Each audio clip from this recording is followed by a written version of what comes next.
दोस्तों, मेरा नाम राशिद ज़हीर है और आप देख रहे हैं ऑनलाइन न्यूज़ इंडिया। 15 लाख रुपए का जुमला वो तो आपने बारहा सुना होगा, उसके अंदर क्या सच्चाई है क्या नहीं है आप सब जानते हैं। लेकिन मौजूदा प्रधानमंत्री यानी कि नरेंद्र मोदी जी, उनकी जो है सभा हुई कर्नाटक में, भीड़ के लिए लोगों को बुलाया गया। 500 रुपये पर मजदूर तय किया गया, जैसा कि अब खबर मैं आपको बताने वाला हूं। उनको 100 रुपये दिए गए, वो सड़क पर आ गए और उन्होंने कहा साहब 500 रुपये का आपने वादा किया था, 100 रुपये देना है। ये तो मेरे शब्द हैं। तो वही बात है कि 15 लाख रुपए का वादा हुआ था, वहाँ तो कोई भी पैसा नहीं आया। इन मजदूरों को भी ये सोचना चाहिए कि 500 रुपये का वादा हुआ था, 100 तो मिले, लेकिन जो 15 लाख वाले बैठे हैं भाई बहन इंतज़ार में, वो तो सिर्फ ट्रोल हो रहे हैं। वो अगर मांगते हैं तो फ़ौरन कह दिया जाता अमित शाह के माध्यम से कि वो तो चुनावी जुमला था। ऐसी चुनावी रैली हो या दूसरी रैली हो, कर्नाटक में प्रधानमंत्री जी की कई विजिट हो चुकी हैं, वहाँ पर उद्घाटन भी हो रहे हैं। आपको खबर सुनाता हूँ मैं। रणविजय एक पत्रकार हैं बड़े, उन्होंने लिखा कि महामानव को देखने के लिए, अब कौन महामानव है आप समझ लीजिए, महामानव को देखने के लिए 500 रुपये की दिहाड़ी पर मजदूर लाए गए, बाद में उन्हें 100 रुपये देकर टरका दिया गया। अब मजदूरों ने अपने अपने 400 रुपये के लिए पुलिस में शिकायत दर्ज की है। अब कोई बॉन्ड तो भरवाया नहीं होगा, पुलिस किसकी है ना, कोई कागजात ऐसे नहीं होते। कर्नाटक का मामला है, शायद मजदूरी पर 80% कमीशन लग गया हो, ये भी एक तंज है। अब इसको वीडियो को किसने डाला है वो देखिए। यह है निखिला हेनरी। कौन है ये? द क्विंट की ब्यूरो चीफ है साउथ इंडिया, पूरे साउथ इंडिया में देखती हैं और कई द हिंदू वगैरह, टाइम्स ऑफ इंडिया वगैरह में इन्होंने सेवाएं दी हैं। इन्होंने लिखा है कि some labours from Chikkaballapur Karnataka protest asking the BJP to pay them 500 rupees. वही बात, इन्होंने प्रोटेस्ट किया कि 500 रुपये दे दीजिए for being part of the crowd of for PM Narendra Modi visit. उस क्राउड को पार्ट बनने के लिए जो प्रधानमंत्री जी के लिए बुलाया गया था, कि ये जो तमाम भीड़ है ये प्रधानमंत्री जी को सुनने आई थी, वो 500 रुपये के चक्कर में आए थे। The labour were allegedly paid ₹100 as against the promise sum of ₹500। Promise किया था 500 रुपये का। ये वीडियो आप देख ही लें।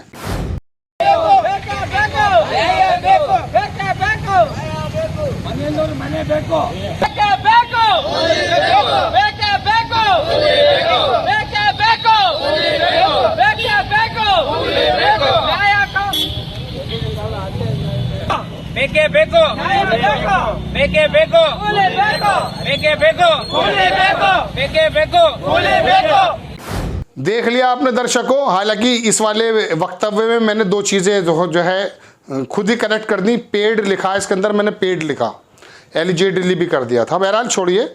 अब दर्शकों, ये जो मजदूर हैं ये किस वर्ग में जी रहे हैं, कौन सी इनकी गलतियां हैं जिसकी वजह से आज इनके हालात ये हैं कि हमारा भारत का रहने वाला आदमी कितने करोड़ गरीबी रेखा के नीचे आ गए हैं, इसका तो अंदाज़ा कीजिए आप। चूँकि मैं आपको कई बार बता चुका कि अजीम प्रेमजी यूनिवर्सिटी की एक फाइंडिंग्स आई थी, उसमें लिखा था कि यूपीए के दौरान जो मनमोहन जी का 10 साल का कार्यकाल था, उसके अंदर लगभग 23 करोड़ लोगों को गरीबी रेखा से ऊपर कर दिया गया। गरीबी रेखा में कितने पैसे मिलने वालों को उसके नीचे रखा जाता है, $2.25, $2.5, ये अलग अलग मानक हैं। यूएनओ का अलग है, भारत का अलग है। और 27 करोड़ लोग अब दोबारा से 2019-20 की रिपोर्ट में आपको बता रहा हूं, गरीबी रेखा के नीचे फिर दोबारा चले गए। जो 23 करोड़ को निकाल कर लाए थे मनमोहन सिंह, वो 27 करोड़ अब वापस चले गए। गरीबी का तो स्तर है ही है। अब इनको बुलाया गया जी, प्रधानमंत्री जी को भीड़ दिखानी थी, और भीड़ दिखानी थी तो उसके अंदर जो है 500 रुपीज़ पर मजदूर तय किया गया, जैसा कि इनका कहना है। लेकिन इनको 100 रुपये दे के टरका दिया गया। मुझे तो खुशनसीबी इन मजदूरों की ये लगती है कि आपसे वादा अगर 500 रुपये का हुआ था, 100 मिल गए, ये तो बहुत अच्छी बात है, 100 तो मिल गए ना। लेकिन जिनसे 15 लाख रुपए या 2 करोड़ नौकरियां या स्मार्ट सिटी, ये तमाम वादे जो हुए थे उसमें तो कोई पूरा ही नहीं हुआ। एक शहर मुझे याद आ जाता, गुजरात के अंदर, मैं ढोरिया करके बनाने की बात की थी प्रधानमंत्री जी ने कुछ साल पहले, वहां कुछ नहीं है। कहने का मतलब दर्शकों ये है कि इतने बड़े बड़े अगर झूठ हैं, ये अगर आपको डाइजेस्ट होने लगे हैं, तो फिर तो वाकई ऊपर वाला ही देश को चलाने के लिए काम करेगा। वरना होता यूं था पहले कि नेता अगर अपने वादों पे नहीं उतरता था तो अगले एग्जाम में, यानी कि अगले चुनाव में उसको सजा दे दी जाती थी। बड़े बड़े लोगों के जहन जो है नीचे कर दिए थे। एक जो है लोहिया हो या जयप्रकाश हो, उन्होंने जो है आंदोलन, संपूर्ण क्रांति आपको याद होगा, वो चलाई थी इंदिरा जी के खिलाफ। क्या हुआ था फिर? आपको मालूम है कि तब जनता पार्टी जो है सरकार में आ गई थी। तो दर्शकों बात यह है कि मजदूरों के साथ भी ये हो रहा है कि वो प्रधानमंत्री जी को सुनने के लिए बुलाए गए थे, 500 रुपये में उनको 100 रुपये मिले। अब ये बताइए कि भारतीय जनता पार्टी या कोई भी और पार्टी हो, अगर वो अपने वादे पूरे नहीं करती है और इस तरह की लोग ये चीज़ें सामने आती है, अगर ये सही है जो मैंने आपको बताया है, तो आपकी मेरी क्या जिम्मेदारी बनती है? कम से कम गलत को गलत कहना या आंख मीच करके अंधभक्ति में लीन हो जाना। ऐसी तो अंधभक्ति नहीं होनी चाहिए। ये मजदूर भी भाई बहन ही अपने भारतीय हैं। अब एक तो इत्तेफाक ये है कि भीड़ जमा नहीं होती है, और भीड़ अगर होती है तो उनको वादे पैसों में लाया जाता है, पैसों में लाया जाता है, उनको पैसे पूरे नहीं दिए जाते हैं। अभी पिछले दिनों मैंने आपको एक खबर बताई थी कि शिक्षिकाएँ, जो पढ़ाने वाली जो टीचर्स हैं, उनको बाकायदा लेकर आया गया और स्कूलों की छुट्टी करा दी गई मध्य प्रदेश में। और उन स्कूलों में जो महिलाएं आई थी, उनका इंतज़ाम की जिम्मेदारी भी उन शिक्षिकाओं की थी कि आप इनका इंतज़ाम रखिए। तो हमारे जो तमाम तंत्र हैं वो इस काम में लग जाते हैं। अब हिमाचल की बात सुनिए दर्शकों। हिमाचल में 4 लोकसभा सीट हैं, 15-16, एक पत्रकार के मुताबिक बता रहा हूँ, मैंने कोई गिने नहीं है, 15-16 तो चोपर लगे हुए, हेलीकॉप्टर्स लगे हुए थे सरकार के। और प्रधानमंत्री जी की 4 विधानसभाओं में 4 दौरों में 5 रैलियां हो चुकी थी। एक रैली में आप क्या समझते हैं प्रधानमंत्री जी की अगर एक रैली होती तो कितना पैसा खर्च होता है? एक पत्रकार ही बता रहे थे कि 150-200 करोड़ रुपया खर्च हो जाता है। ये पैसा अगर हिमाचल के उन लोगों के पास लगा दिया जाता जो अग्निवीर की तैयारी कर रहे थे, हर एक घर के अंदर जो ओल्ड पेंशन लेकर आई है कांग्रेस आई, उसको अगर बहाल कराने में लगा दिया जाता तो ज़्यादा बेहतर था। लेकिन हालात क्या हैं? वी शांताराम भारतीय जनता पार्टी के ही नेता थे, वहाँ हर घर नल उन्होंने पहुँचाया था। वहाँ पर जो वीरभद्र थे, सड़कों का तमाम जाल उन्होंने लगाया था। काम किए हैं उन्होंने, इसमें कोई दो राय नहीं है। लेकिन आपने क्या काम किया है? सेब की खेती का जो रेट है वो वहाँ के किसान नहीं कर सकते। अब अडानी साहब चले गए हैं, वो तय करेंगे कितने रुपए का सेब आपसे ख़रीदा जाएगा और हम कितना का बेचेंगे।